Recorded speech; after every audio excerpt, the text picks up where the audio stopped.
Salomão, capítulo de número 1. A esposa anela pelo seu esposo. Na verdade, aqui nós temos uma sequência, e o capítulo 1 vai apresentar isso, e nesta sequência vai aparecer a fala, hora da esposa, hora do esposo, hora do coro, porque na verdade isso aqui é um cântico, uma melodia que foi criada por Salomão. Dentre tantos que ele compôs, este aqui é considerado o Cântico dos Cânticos por ser o maior de todos. E na verdade, nós temos aqui a parte que é cantada pelo homem, a parte que é cantada pela mulher e a parte que é cantada pelo coro, como se fosse nos dias atuais um dueto e também junto com uma orquestra ou um coral e etc. Então o versículo 1 diz assim: Cânticos de Cânticos, que é de Salomão. Nós sabemos que Salomão, ele na verdade foi rei em Israel, sucessor de Davi. Agora, a partir do versículo 2, começa a fala da esposa, que diz assim: Beije-me ele com os beijos da sua boca, porque melhor é o seu amor do que o vinho. Veja que a comparação aqui é toda ela da época. A comparação entre o sabor do vinho, entre os beijos, que na verdade ela se refere. Para cheirar são bons os teus ungüentos, quer dizer, perfumes. Como ungüentos derramado é o teu nome. Isso é uma questão de valorizar o nome da pessoa. Por isso as virgens te amam, ou seja, ele por ser rei, e por ser aquele que tinha um harém, no caso, as mulheres desejavam ser esposas do rei, no caso, né? 4. Leva-me tu, correremos após ti. O rei me introduziu nas suas recâmaras, quer dizer, nas suas dependências. Em ti nos regozijaremos e nos alegraremos. Do teu amor nos lembraremos. Mas mais do que do vinho, os retos te amam. Quer dizer, os retos, os de bem, pessoas de bem. E na verdade, esse desejo aqui é o desejo da esposa, na verdade, querendo se aproximar cada vez mais do esposo, no caso. É porque aqui é uma alegoria, uma ilusão. Então, na verdade, você sabe que essa apresentação ela é totalmente alegórica. Inclusive, nesse versículo de número 4, você divide ele em duas partes. A primeira parte vem até recâmaras e depois vem a segunda parte, começa o em ti nos regozijaremos. Porque justamente ali já houve uma mudança. Aí já seria o coro e não a esposa. Veja no versículo 4, na segunda parte. Ó. Em ti nos regozijaremos e nos alegraremos aqui. Do teu amor nos lembraremos. Mais do que do vinho, os retos te amam. E essa segunda parte aqui já é justamente o que? A parte que não era a esposa falando, mas sim o coro ou coral falando.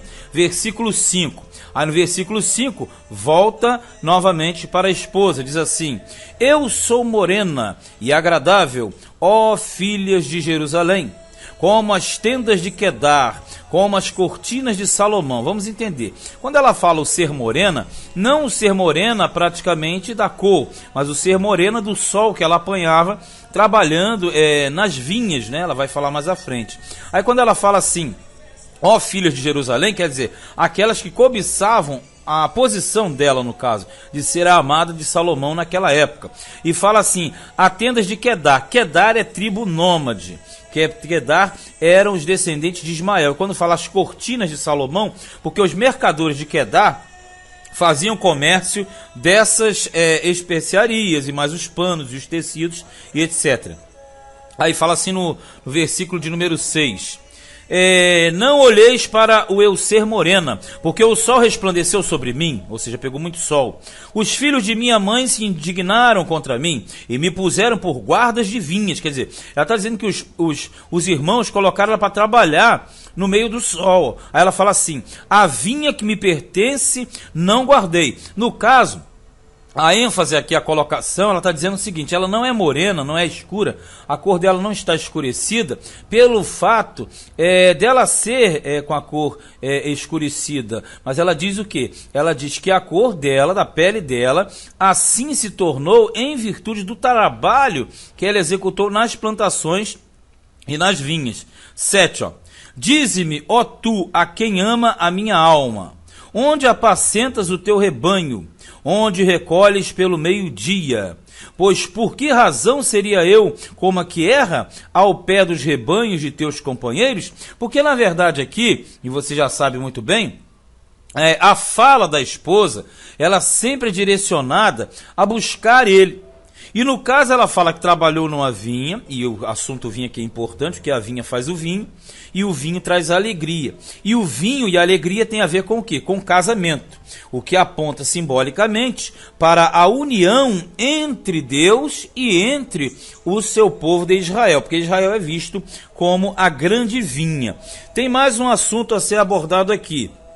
Nesta conversação, e você percebe, ora ela sobe, outra hora ela vai para o coro, agora vai passar para o esposo. A fala do versículo 8 já é a fala do esposo, ou seja, do homem que cantava, o lado masculino. Então ela está se referindo a encontrá-lo, a tê-lo próximo a ela. 8, ao ele responde: se tu não sabes, ó mais formosa entre as mulheres, é um elogio, sai-te pelas pisadas das ovelhas e apacenta as tuas cabras junto às moradas dos pastores. No caso aqui, é uma linguagem, você percebe, de agricultor, também de a pessoa do gado, do campo. Então aquilo ali correspondia justamente a um lado feminino, ao lado masculino, mas que totalizava uma aplicação direta entre a união de Deus com Israel. E aí você pega no 9, ó, as éguas dos carros de Faraó te comparo, ó amiga minha. Uma comparação meio estranha para os nossos dias, mas que era plenamente comum, perfeitamente comum para a época. Porque as éguas de Faraó eram as cavalariças mais caras que existiam na região. E do Egito é que você tinha as melhores montarias, os melhores cavalos. Aí diz assim: agradáveis são as tuas faces, quer dizer, o teu rosto, as suas bochechas, entre os teus enfeites, quer dizer, os enfeites, os pendentes que estão do lado do rosto, né, nas orelhas. O teu pescoço com colares, quer dizer, o enfeite do pescoço é o colar, o enfeite das orelhas, os brincos no caso. Enfeites de ouro te faremos, com pregos de prata. Quando fala com pregos de prata, na verdade não é prego de prata, e sim instrumentos de prata, ou com utensílios de prata, tá? A referência a pregos é o mesmo que utensílios, no caso está se referindo ao material empregado. Já no versículo 12, volta a fala de novo para a esposa, diz assim: enquanto o rei está sentado à sua mesa, dá o meu nardo, o seu cheiro, ou seja, sentado na mesa tem o perfume. Porque quando uma pessoa chegava, o que ela fazia? Ela sentava-se à mesa, e na mesa ela era ungida pelos serviçais da casa. Aqui ela está colocando o fato que ela está sentada à mesa e que automaticamente ele está sentado à mesa e sendo automaticamente ungido com aquele bálsamo, com aquele cheiro. Aí ele fala assim: o meu amado, ela fala, o meu amado é para mim um ramalhete de mirra. Ramalhete de mirra quer dizer um perfume, um ramo cheiroso, alguma coisa que trazia o cheiro que ficava na roupa. Aí diz assim: morará entre os meus seios. Por quê? Porque geralmente você amarrava esses ungüentos, esses cheiros, e colocava por dentro da roupa, e ele descia por dentro o seio. Então, na verdade, por isso que ela fala, morará entre os meus seios. Ou seja, ele é um ramalhete cheiroso de mirra, e estará dentro da minha roupa, dentro da minha veste. 14. Como um cacho de Chipre nas vinhas de Engede. A Engede, na verdade, é a fonte, chamada Fonte da Cabra. E é uma região muito importante ali no território de Israel da antiguidade. E fala, é para mim o meu amado. Então ela fala o quê? Ela fala que deseja ardentemente, que elogia, como é que diz assim, claramente essa pessoa, no caso é Salomão, e ela, vou falar daqui a pouquinho quem ela é. Então, esse romance, que é justamente entre ela e Salomão, vai vir a corresponder entre a relação entre Deus e Israel, que futuramente pode ser aplicado entre Jesus e a igreja.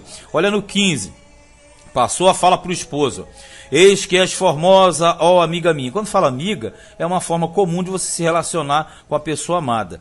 Eis que és formosa, os teus olhos são como os das pombas. Também, essa linguagem aqui de pomba, que é estranha para nós, era comum para a época.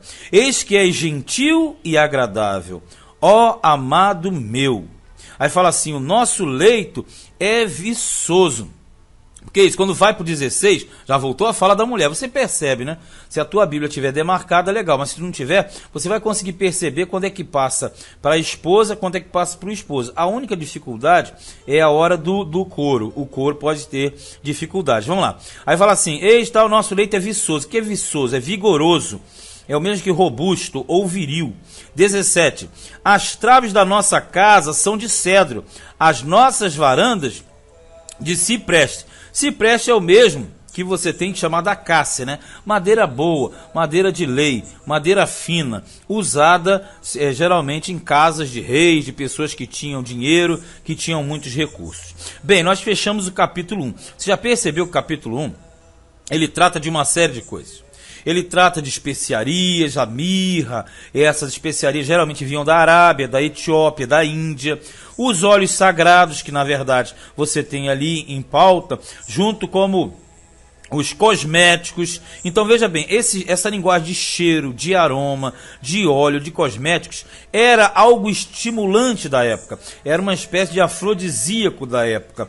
Os cosméticos, os ungüentos, os trajes também. Então toda essa linguagem, por mais estranha que ela possa parecer, na verdade ela trata de uma linguagem poética da época e totalmente romântica. Para nós ocidentais modernos é rude, né? Mas na verdade essa linguagem era apropriada para a época. E é o que agora nessa parte final quero deixar claro o seguinte: essa menina aqui que aparece, e Salomão, tu vê que ele é bem novinho, tanto é que Cantares é o livro mais antigo de Salomão, ele era jovem, estava em torno de 18 para 20 anos, costuma-se entender que essa moça aqui seria a Abisag, aquela última acompanhante de Davi, que justamente foi alvo da cobiça de Adonias, o que fez com que ele fosse morto pelo próprio Salomão. Então, a princípio, essa menina aqui, que é a Sunamita, nós veremos mais à frente, esta Sunamita seria a Abisag, aquela jovem que ficou com Davi na época da sua velhice. Nada mais normal, porque as mulheres dos reis mortos passavam automaticamente para os reis que lhes sucedia. Então, na verdade, seria algo normal. Outra questão, ela ser chamada de Sunamita aponta que ela era da região de Sunem. E Sunem ficava na parte norte do mapa de Israel, ali próximo ao Monte Carmelo. O que dá a entender que essa menina seria a Abisag, chamada a Sunamita. Em outras situações, a Sulamita, sendo que Sulamita, na verdade, seria o feminino de Salomão, né? Porque Salomão vem do hebraico Shalomão, e Sulamita vem do hebraico Shulamita. Então seria Shalomão, Shulamita, ou seja, pacífico e pacífica, mais ou menos isso. Mas tudo isso é estudo paralelo que você tem como alcançar até em estudos aí por fora. Fechamos agora Cantares de Salomão, capítulo de número 1.